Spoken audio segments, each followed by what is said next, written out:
আমাদের আমাদের চলার পথে অনেক সময় আমরা ফোন ব্যবহার করে থাকি, কারণ ফোনটা হচ্ছে এখনকার সবচেয়ে একটা সুন্দর একটা আবিষ্কার এবং কম্পিউটারও তো বটেই। সো আমরা যখন ফোন ইউজ করি তখন বিভিন্ন গুগল তারপর হচ্ছে ফেসবুক, ইমো, তারপর হচ্ছে অনেক কিছু আমরা ফোন থেকে ব্যবহার করে থাকি এবং সেগুলোকে আমরা ওপেন করতে গেলে তখন একটা পাসওয়ার্ড ক্রিয়েট করতে হয় এবং একটা নেম অর্থাৎ নাম দিতে হয়।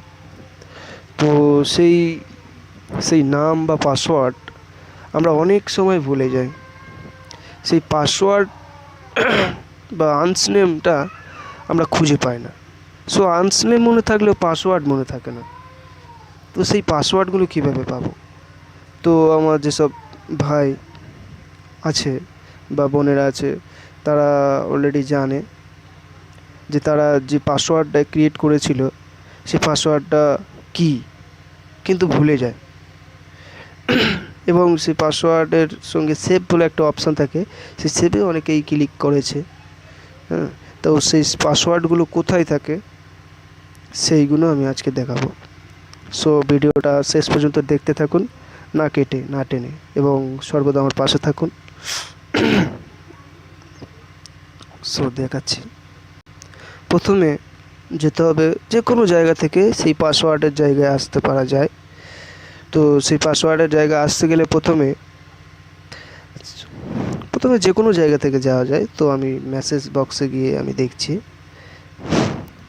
মেসেজ বক্সে গিয়ে এখানে এলাম, এসে এখানে ক্লিক করলাম, করে তারপরে ওখানে একটুখানি চেপে ধরে আর কি, হ্যাঁ, তারপরে হচ্ছে পেস্ট বা অটো ফাইল এই অপশানটা আসবে, তা অটো ফাইলে মারতে হবে।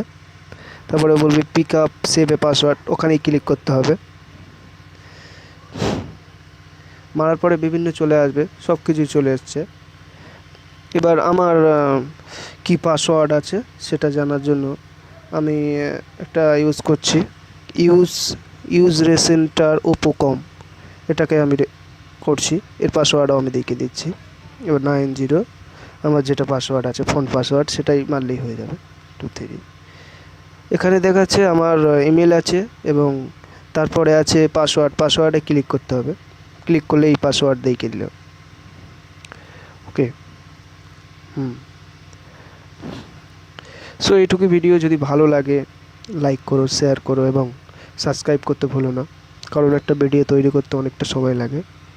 Thank you for watching elephant.